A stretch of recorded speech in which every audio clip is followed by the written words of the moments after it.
Business को तुम define करो, मतलब बिजनेस को आप डिफाइन करो, केवल बिजनेस को मैनेजमेंट को रहेगा वो एक्टिविटी जिससे मैं अर्निंग हूँ। मैनेजमेंट को तुम डिफाइन करो,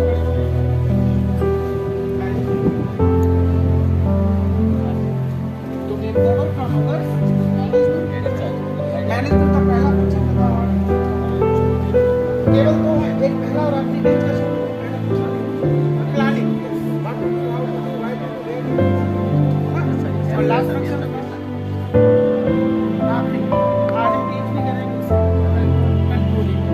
प्लान करके वर्क को करो, उसको कंट्रोल, इट इज मैनेजमेंट।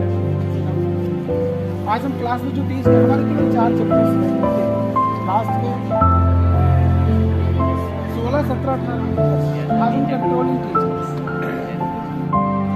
इस समय हम लोग स्वामी सुखदेवानंद स्नातकोत्तर महाविद्यालय के फाउंडर परम पूज्य स्वामी सुखदेवानंद सरस्वती जी महाराज के मंदिर पर हैं। ये मंदिर कॉलेज कैंपस में फील्ड के बिल्कुल बीचों बीच में स्थापित है। मंदिर के दोनों ओर मेरे दाएं हाथ पर और बाएं हाथ पर एक हरा भरा मैदान है, जिसके अंदर बहुत सारे वृक्ष लगे हैं, घास है। बच्चे इस मैदान पर बैठ सकते हैं, बैठते हैं। जाड़ों में बहुत अच्छी धूप खाते हैं और गर्मियों में छाया का लाभ उठाते हैं। हम लोग गर्मियों में इस मैदान के अंदर कभी कभी पेड़ के नीचे एक हरित कक्षा यानी ग्रीन क्लास भी लगाते हैं और उसके अंदर बच्चों को खुले वातावरण में अच्छा ऑक्सीजन के अंतर्गत पढ़ाने का अभ्यास किया जाता है। आज ये कॉमर्स फैकल्टी के B.Com 1 के बच्चे हैं जिनका एडमिशन नई शिक्षा नीति के अंतर्गत हुआ है। इनका एक क्लास सुबह से ग्रीन क्लास के रूप में मैदान में चल रहा था और अब ये लोग इनकी छुट्टी हो गई है तो ये अपने घर के लिए प्रस्थान कर रहे हैं। नमस्कार, मेरा नाम अभिषेक कुमार वाजपेयी है। मैं एसएस महाविद्यालय के DLED विभाग का शिक्षक हूँ। अभी हम लोगों ने पर्यावरण दिवस पे पौधों का वृक्षारोपण किया। मेरा मानना है केवल वृक्षारोपण ही पर्याप्त नहीं है, हमें समय समय पर उन पौधों का ध्यान भी रखना चाहिए जिनको हमने वृक्षारोपित किया, क्योंकि अगर उनका हम ध्यान नहीं रखेंगे तो वो बढ़ नहीं पाएंगे और वृक्षारोपित करे हुए पौधे मर जाएंगे, जिसका कोई भी लाभ हमें नहीं मिलेगा। हमारे महाविद्यालय में चारों ओर जो हरियाली है ये वृक्षारोपण का ही परिणाम है और इसको हम सभी लोग अपना कर्तव्य समझकर निर्वहन करते हैं। हम कोशिश ये करते हैं कि हमारे सभी छात्र इसमें सहयोग करें, अन्यथा ही इन पेड़ पौधों को, इन पत्तियों को, फूलों को ना तोड़ें, क्योंकि अगर इन्हें तोड़ देंगे तो इन्हें बढ़ने का अवसर नहीं मिलेगा। आज इतनी भयंकर गर्मी में भी हम देख सकते हैं कि हमारे महाविद्यालय में इस प्रांगण में हमें शीतलता का अनुभव होता है और वो केवल इसीलिए है क्योंकि हमारे महाविद्यालय में पर्याप्त मात्रा में छायादार पेड़ पौधे उपस्थित हैं। पर्यावरण हम लोग एक न एक कार्यक्रम करते रहते हैं और मेन जैसे मान लो हम पेड़ लगा के छोड़ गए तो उसको संरक्षित भी रखें।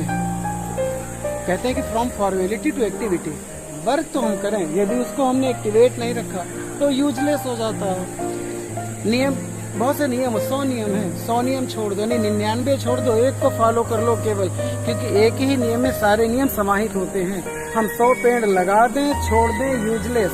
और अगर हमने केवल 2 पेड़ लगाए हैं, उनको संरक्षित कर दिया, पाल पोस कर बड़ा कर दिया उनको, उसकी हमें बेनिफिट मिल जाएगा। ये पर्यावरण का नियम है। कार्यक्रम करके हम क्या करते हैं, मोटिवेट करते हैं। और हम अगर हमने कोई वर्क किया है, कोई कार्यक्रम किया है, उससे अगर हमारा एक भी बच्चा मोटिवेट हो गया तो एक बच्चे के मोटिवेट होने पर वो और लोगों को स्वतः मोटिवेट कर लेगा। एक बच्चा यदि मोटिवेट हुआ तो वो एक मोटिवेट होकर स्वतः लोगों को मोटिवेट कर लेगा। हम एक पेड़ को लगाकर संरक्षित कर दें वो हमारे काम का है, और 10 लगाकर छोड़ दें मेरे लिए बेकार है। तो पर्यावरण का हमारा महत्व ये है कि जो भी हम करें तन मन धन से करें, उस पर फोकस करें। और चूंकि मैनेजमेंट का 2 फंक्शन है, पहला है प्लानिंग, दूसरा है कंट्रोलिंग। प्लानिंग में हमने प्लान कर लिया पेड़ लगाने, कंट्रोलिंग में इस पे हम कंट्रोल भी करें, उस पे हम कंट्रोल भी करें, पेड़ को अपने स्तर तक ले जाएं। लगता है कि स्वास्थ्य की दृष्टि से भी पर्यावरण को और ज़्यादा अच्छा किया जाए, जिससे यहाँ के छात्रों को एक स्वस्थ और अच्छी हवा मिलेगी, जिससे बच्चों का भविष्य और हम स्वामी सुखदेवानंद स्नातकोत्तर महाविद्यालय है। यहाँ ये कॉलेज एक क्षेत्रफल की दृष्टि से सबसे बड़ा कॉलेज है ही है, साथ में ये कॉलेज हरित की वजह से भी सबसे बड़ा कॉलेज है। इस महाविद्यालय की ये विशेषता है कि यहाँ पे विभिन्न प्रकार के पेड़ पौधे लगे हुए हैं। यहाँ पे बच्चे आते हैं, उनके लिए एक स्वस्थ वातावरण उपलब्ध है। न केवल जनपद में ये सबसे बड़ा हरित विद्यालय है, बल्कि यहाँ पे कई ऐसे छोटे मोटे कार्यक्रम समाज की ओर से होते रहते हैं, जैसे डॉक्यूमेंट्री फिल्म बनाना और सामाजिक गतिविधियाँ होना, योगाभ्यास होना। ये सारे कार्यक्रम हमारे महाविद्यालय में संचालित होते रहते हैं। इसी को लेके ये कॉलेज पर्यावरण में नंबर 1 पर आया है, ग्रीन ऑडिट में नंबर 1। और हम सबका ये सुझाव है कि आप सभी लोग जो लोग हैं वो सभी यहाँ पे पेड़ पौधे लगाएं और उसका संरक्षण करें।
जिसका कि नाम स्वामी सुखदेवानंद स्नातकोत्तर महाविद्यालय है, भारत हिंदू समाज के संत स्वामी सुखदेवानंद जी महाराज द्वारा 1964 में स्थापित किया गया था। ये प्रारंभ से ही आश्रम पद्धति का महाविद्यालय है, इसलिए इसके अंदर शुरू से इस बात का ध्यान रखा गया कि पर्यावरण का प्रदूषण न्यूनतम हो और अधिक से अधिक हरियाली मिले, अधिक से अधिक शुद्ध ऑक्सीजन बच्चों को पढ़ने को मिले।